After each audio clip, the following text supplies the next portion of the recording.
ॐ भूर्भुवः स्वः तत्सवितुर्वरेण्यं भर्गो देवस्य धीमहि धियो यो नः प्रचोदयात्।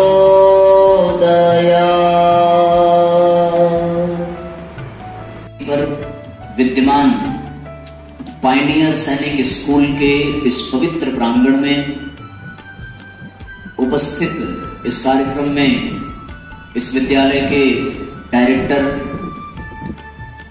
आदरणीय शक्ति सिंह जी, जो सपरिवार यहां उपस्थित होकर के आज इस कार्यक्रम में सम्मिलित हो रहे हैं, साथ ही इस विद्यालय के प्रिंसिपल और यहां सहयोग करने वाले इस विद्यालय के सभी अध्यापक एवं अध्यापिकागण, साथ ही इस विद्यालय का भविष्य और यहां शिक्षा प्राप्त कर अपने जीवन की संभावनाओं को साकार करने वाले हमारे सभी छोटे छोटे प्यारे प्यारे भाइयों बहनों, आप सभी का आज के इस कार्यक्रम में बहुत बहुत स्वागत, बहुत बहुत अभिनंदन है।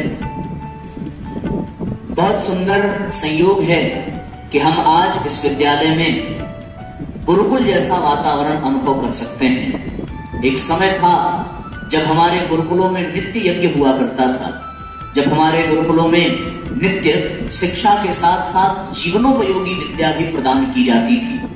आज ऐसा ही कुछ दिव्य दर्शन आपके इस प्रांगण में हो रहा है। मैं जब इस विद्यालय में आया तो हमने विचार किया कि विद्यालय का नाम बड़ा यूनिक है, पायनियर सैनिक स्कूल।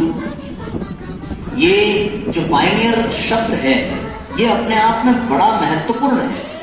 इसका अर्थ है, अगर देखा जाए तो लीड करने वाला, जो लीडर है, जो अग्रदूत होता है, जो मार्गदर्शक होता है, इसको पायनियर कहते हैं। और उसके बाद एक शब्द है सैनिक। सैनिक एक अपने आप में बड़ा गौरवशाली शब्द है, एक बड़ा गरिमामय शब्द है, बड़ा सम्मान सूचक शब्द है।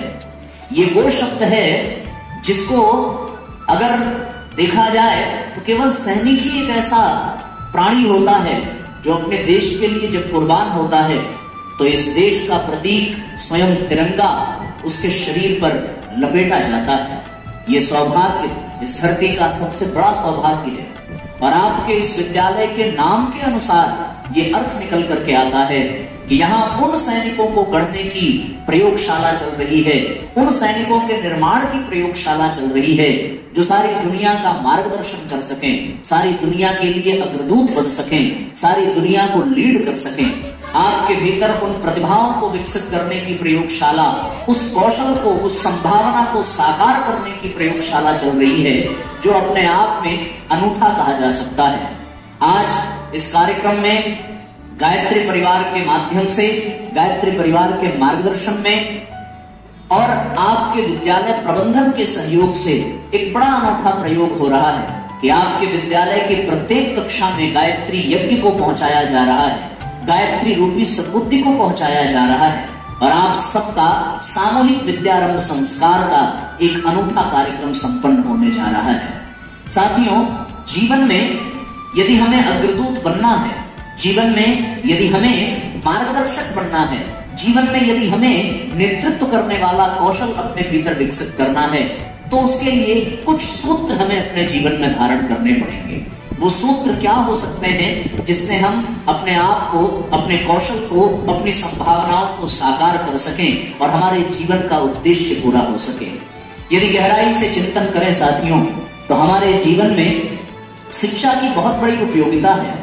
बिना शिक्षा के हमारा जीवन चल नहीं सकता। शिक्षा से हमारे जीवन का भरण पोषण होता है, शिक्षा से हमारे जीवन का कायाकल्प होता है, शिक्षा से हम सभ्य बनते हैं, शिक्षा से हम पढ़े लिखे बन जाते हैं। शिक्षा हमारे भरण पोषण के लिए, परिवार के पालन पोषण के लिए अत्यंत आवश्यक हो जाती है। लेकिन साथियों, शिक्षा तक ही केवल यदि हम सीमित रह गए तो हम जीवन को पिता तो देंगे, व्यतीत तो कर लेंगे, पर जीवन जीने की कला से अनभिज्ञ ही रहेंगे। जीवन जीने की कला हमें विद्या से प्राप्त होती है। विद्या अपने आप में बड़ा अद्भुत शब्द है, विद्या अपने आप में बड़ा अलौकिक शब्द है। इसे माता की संज्ञा दिया गया है। हम सब विद्या को माता कहते हैं। जिस प्रकार से जन्म देने वाली माता है, जिस प्रकार से अन्न और जल देने वाली धरती माता है, जिस प्रकार से ये देश, ये भारत हमारी माता है, उसी प्रकार एक और माता है जिसको हम विद्या कहते हैं। विद्या माता भी हमारी माता है। यदि विद्या माता का अनुग्रह, आशीर्वाद हमारे जीवन में ना हो तो साथियों, हमारा जीवन कभी धन्य नहीं बन सकता। पिता का प्रेम बच्चे के पालन पोषण के लिए होता है, पर बच्चे के भीतर सद्गुण का विकास माता से होता है। शिक्षा पिता हो सकता है, पर माता विद्या ही होती है। शिक्षा से हम पढ़ लिख करके पैसे वाले बन सकते हैं, शिक्षा से हम पढ़ लिख करके बड़े आदमी बन सकते हैं, पर जब तक विद्या माता का जीवन में प्रस्फुटन न हो तब तक हमारा जीवन गुणी नहीं बन सकता, सद्गुणी नहीं बन सकता। हम अपने जीवन को धन्य नहीं बना सकते। एक और बात मैं कहूं कि शिक्षा से आप बड़े आदमी बन जाएंगे, पर विद्या माता का अनुग्रह हो तो आप महान आदमी बन जाएंगे। जीवन का लक्ष्य बड़ा आदमी होना नहीं होना चाहिए, जीवन का लक्ष्य होना चाहिए महान बनना, और हमारे जीवन का भी यही लक्ष्य होना चाहिए। इस विद्यालय का भी यही उद्देश्य है, यहाँ के विद्यालय प्रबंधक का यही उद्देश्य है कि हमारे बच्चे बड़े आदमी बनने की बजाय महान आदमी बने, तब जाकर के जीवन का लक्ष्य पूरा होगा। यदि हम बड़े आदमी बन गए तो हम अपने यहाँ किसी को नौकरी पर रख सकते हैं, लेकिन यदि हम महान आदमी बन गए तो हम किसी के दिल पर राज कर सकते हैं। इसमें कोई दो राय नहीं है। हम बड़े आदमी बन गए तो हम चपरासी रख लेंगे, वेटर रख लेंगे, खाना बनाने वाला रख लेंगे, लेकिन यदि हम महान आदमी बन गए, महान बन गए, तो इन लोगों को रखने की जरूरत नहीं पड़ेगी। ये सब हमारे सेवा के लिए सदैव तत्पर रहेंगे। आज ये देश की विशेषता है कि अन्य देशों ने लोगों के हिस्सों पर राज किया है, पर हमारे देश ने लोगों के हृदय पर, लोगों के दिल पर राज किया है। भारतीय संस्कृति बड़ा नहीं बनाती, भारतीय संस्कृति महान बनाती है। शिक्षा बड़ा बना देगी, पर विद्या हमें महान बनाती है। इस विद्यालय में आज इस बात को सुन रहे सभी विद्यार्थियों से निवेदन है कि वो शिक्षा के साथ साथ विद्या को ग्रहण करें, और विद्या माता ही गायत्री माता है। आज गायत्री यज्ञ जो आपके विद्यालय में हो रहा है, वो विद्या माता के ही अवतरण का पर्व है। विद्या ही आज आपके विद्यालय में अवतरित हो रही है। बिना विद्या के विद्यालय शब्द भी अधूरा है।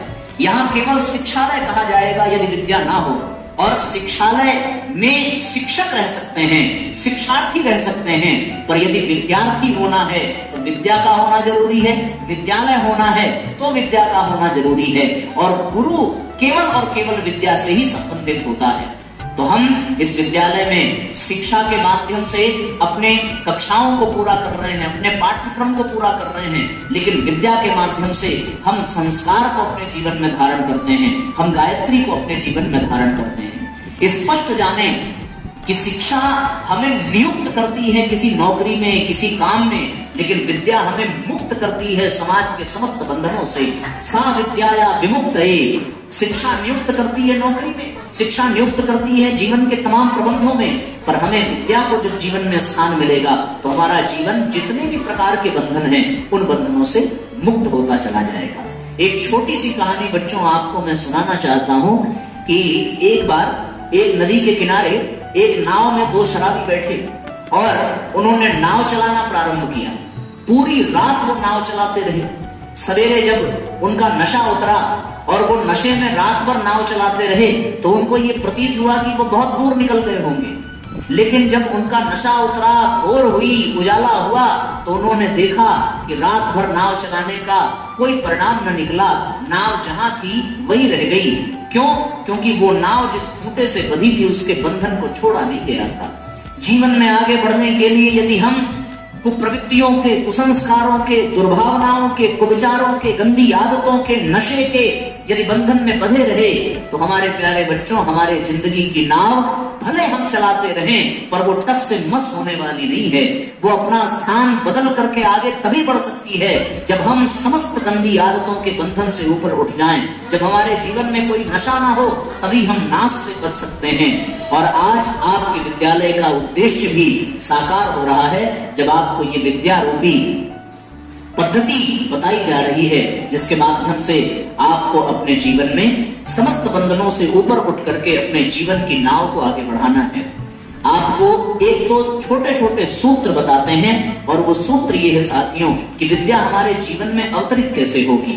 मैं आपके डायरेक्टर सर से भी निवेदन करूंगा कि सप्ताह में कम से कम शनिवार के दिन या जो भी दिन आपको ठीक पड़े, आपका जैसा शेड्यूल बने, कम से कम एक दिन यहाँ पर कोई एक ऐसी नैतिक शिक्षा की कक्षा चलनी चाहिए जिसमें केवल बच्चों को उनके जीवन जीने की कला सिखाई जाए। शिक्षा यदि केवल बच्चों के जीवन में रही तो उनका जीवन अधूरा है, पर यदि उनके जीवन में शिक्षा पिता के साथ साथ विद्या माता का भी प्रेम बनने लगेगा तो उनका जीवन परिपूर्ण हो जाएगा, पुष्ट हो जाएगा। तो कम से कम सप्ताह में एक कक्षा संस्कार शाला की चलनी चाहिए, जिसमें हम नैतिक शिक्षा से संबंधित, सद्गुणों को धारण करने से संबंधित, अपने प्राचीन सांस्कृतिक धरोहर के विषय में हम बच्चों को बताएं, ताकि वो हमारी संस्कृति से जुड़े, हमारे गौरवमयी इतिहास से जुड़े। उन महापुरुषों की जीवनी उनको बच्चों को बताई जाए जिनसे उनको प्रेरणा मिले। आज आपने भी सुना होगा कि बहुत बड़ी बड़ी मिलेनियर कंपनियों में, जिनमें बड़े बड़े पैकेज काम करने वालों को दिए जाते हैं, एक किसी ने पूछा कि भाई आप 2-2 करोड़ का पैकेज एनुअली दे रहे हैं, आप इंटरव्यू में ऐसा पूछते क्या है कि आपको ये पता चलता है कि ये आदमी 2 करोड़ के लायक है? उनसे पूछा गया, उन लोगों से जो इंटरव्यू लेते हैं, कि आप 10 मिनट के इंटरव्यू में ये कैसे जान लेते हैं कि ये आदमी 2 करोड़ रुपए एक साल में कमाने के लायक है और आपके कंपनी का सीईओ बनने के लायक है? उन्होंने एक ही बात कही कि हम 10 मिनट में केवल एक प्रश्न पर चर्चा करते हैं, और वो प्रश्न केवल एक होता है कि जिंदगी के उस मोड़ पर जब जब तुम्हारे जीवन में निराशा आई हो, जब जब तुम्हें लगा हो कि अब जीवन खत्म हो गया, जब जब तुम्हें लगा हो कि अब जिंदगी का कोई रास्ता सूझ नहीं पड़ता, तो उस समय में आप अपने आप को कैसे संभालते हैं? इस एक प्रश्न का उत्तर उनको नौकरी दिला देता है, अगर वो उस निराशा भरे जीवन में अपने आप को उगारने की क्षमता रखते हैं। हमें केवल अपने बच्चों को इतना विल पावर दे देना है कि जिंदगी हंसती खेलती बीत जाए, अच्छी बात है, पर जीवन में जब कभी निराशा आ जाए, वो सबके जीवन में आता है, समस्याएं सबके जीवन में आती हैं। उस समस्या के दौर में जब हमारे बच्चे समाधान को हंसते हंसते ढूंढ लें, वही जीवन की शिक्षा की सार्थकता है, वही जीवन में विद्या की सार्थकता है। तब हमारा जीवन धन्य बनेगा। हम अपने बच्चों को व्हील पावर देने के लिए, हम अपने बच्चों को विद्या प्रदान करने के लिए उनको जोड़ना पड़ेगा गायत्री मंत्र से। गायत्री मंत्र कोई पूजा विधान नहीं है। गायत्री मंत्र एक ऐसा तंत्र है, एक ऐसा शब्दों का समुच्चय है जो हमारे जीवन में उतरता है तो हमारी आत्मबल को बढ़ा देता है, हमारे भीतर की शक्ति को जागृत कर देता है। एक जमाना हुआ करता था जब यहाँ का प्रत्येक विद्यार्थी गायत्री मंत्र का उच्चारण करता था, और हमें ये जान करके प्रसन्नता है कि आपके विद्यालय में भी प्रतिदिन गायत्री मंत्र का उच्चारण होता है, ऐसा हमको सुनने को मिला। बस इसको एक नए तरीके से, एक नई पद्धति के साथ हम बच्चों के जीवन में उतारना चाहते हैं। गायत्री परिवार के माध्यम से एक मंत्र लेखन की छोटी सी पुस्तिका आती है। जैसे आप बच्चों को होमवर्क देते हैं, उसी तरह वो पुस्तिका गायत्री परिवार की तरफ से दी जाएगी। आप उन बच्चों को एक नियमावली दीजिए कि प्रति बच्चा 5 लाइन गायत्री मंत्र का लेखन प्रतिदिन करेगा, और जैसे हर कॉपियां चेक हो रही हैं, वैसे बच्चे के मंत्र लेखन की भी कॉपी उनके क्लास टीचर चेक करें कि बच्चे ने 5 लाइन मंत्र लेखन प्रतिदिन लिखा या नहीं लिखा। क्योंकि परम पूज्य गुरुदेव ने लिखा है कि गायत्री मंत्र के शब्द में 24 अक्षर है और 24 ग्रंथियां हमारे पूरे शरीर में हैं। एक एक अक्षर एक एक ग्रंथि पर चोट करता है। जब हम मुंह से बोलते हैं गायत्री मंत्र को, तो गायत्री मंत्र बोलते समय हमारे जीभ, हमारी ओठ और हमारा कंठ हिलता है, उस पर दबाव पड़ता है। उसके दबाव से हमारी 24 ग्रंथियां प्रभावित होती हैं, और वो 24 ग्रंथियां 24 प्रकार के विशेष शक्तियों को धारण करती हैं। उन 24 ग्रंथियों पर जब बार बार चोट पड़ती है तो वो 24 ग्रंथियां खुलती हैं और 24 विशेष प्रकार की शक्ति हमारे शरीर में जागृत होती है। तो हमारा तेज बढ़ता है, हमारा वर्चस्व बढ़ता है, हम तेजस्वी बनते हैं, हम साधनात्मक जीवन जीते हैं और हमारा आत्मबल बढ़ता है। आज बच्चों को हम देखते हैं कि उनके जीवन में आत्मबल कम हो रहा है। जरा जरा सी बात पर वो नशे के बंधन में फंसते जा रहे हैं, जरा जरा सी बात पर वो कुप्रवृत्तियों में फंसते जा रहे हैं, वो माँ बाप की अवहेलना करते जा रहे हैं। आज विद्यालयों को अपने भूले हुए कर्तव्य को फिर से जागृत करना है कि हम उनके कोर्स को खत्म करने के साथ साथ उनके जीवन में गायत्री को पिरो दें, उनके जीवन में गायत्री मंत्र के प्रत्येक अक्षर को बिठा दें और सप्ताह में कम से कम एक बार ऐसी कक्षाएं अवश्य चलें जो बच्चों को नैतिक प्रेरणा दे सके, उनके आत्मबल को जागृत कर सके। ये एक निवेदन है कि सारे बच्चे कम से कम 5 बार गायत्री मंत्र का लेखन प्रतिदिन करें और सप्ताह में एक दिन इसी विद्यालय के प्रांगण में उनके लिए नैतिक शिक्षा की कक्षाएं चलें। पर एक और निवेदन जो अंतिम बात कहकर के हम आज के इस बात को विराम कर और शेष कर्मकांड को पूर्ण करेंगे। परम पूज्य गुरुदेव ने कहा है कि बच्चे हैं इस भविष्य के निर्माता और उन बच्चों के निर्माता होते हैं अध्यापक। अध्यापक यदि केवल मुंह से बोल करके बातों को बताएंगे तो उसका प्रभाव न के बराबर होगा। यदि हम अपना उपदेश शब्दों की बजाय अपने आचरण से प्रकट करेंगे तो फिर वो उपदेश उनके हृदय में उतरेगा और उनका जीवन बदलता चला जाएगा। यहाँ आने वाला प्रत्येक अध्यापक भी अपने आप को गायत्री की साधना से जोड़े, अपने आप को भारतीय संस्कृति से जोड़े, अपने जीवन को साधनात्मक बनावे, तब उनके जीवन का, तब उनके चरित्र का बच्चों पर प्रभाव पड़ता है।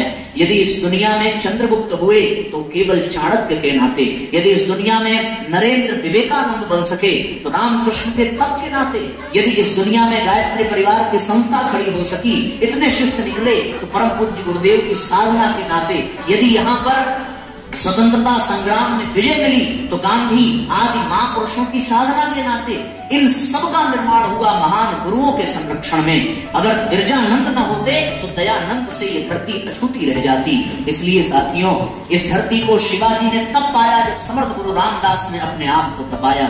तो यहाँ का प्रत्येक अध्यापक अपने आप को साधना से परिपूर्ण करे, अपने आचरण को, अपने चिंतन चरित्र को ऐसा बनावे कि उनका संरक्षण पाकर के बच्चा नौनिहाल हो जाए, उसका आत्मबल ऐसा मजबूत बन जाए कि उसके जीवन से, उसके शैली से गायत्री झरने लगे, भारतीय संस्कृति दिखने लगे। ये 2-4 क्रम जो हमने निवेदन किया कि हम नैतिक शिक्षा से बच्चों को जोड़ें और गायत्री मंत्र से बच्चों को जोड़ें। अब तक केवल उच्चारण चल रहा था इस विद्यालय में, अब प्रत्येक विद्यार्थी यदि 5-5 मंत्र लेखन की साधना प्रतिदिन करेगा तो ये मुश्किल से 2-3 मिनट का काम है। आप चाहें तो विद्यालय में ही ये काम शुरू करा सकते हैं कि वो कापियां उनके पास रहें, आप प्रतिदिन उनको लिखा करके फिर कक्षाएं प्रारंभ करें।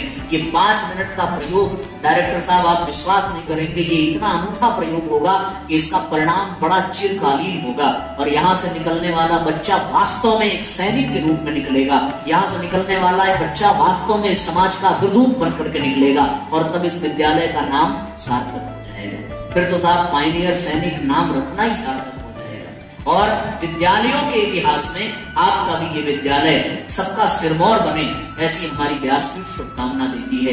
ऐसा परम पूज्य गुरुदेव का अनुग्रह आपके विद्यालय में बरसे, हम सब लोग संपर्क में रहेंगे और यहाँ के प्रत्येक विद्यार्थी को गायत्री और सज्ञान से परिपूर्ण करने का हम सबका संकल्प होगा। इसी भावना के साथ आज के हम इस बात को, अपनी वाणी को विराम देते हुए आगे के क्रम को आगे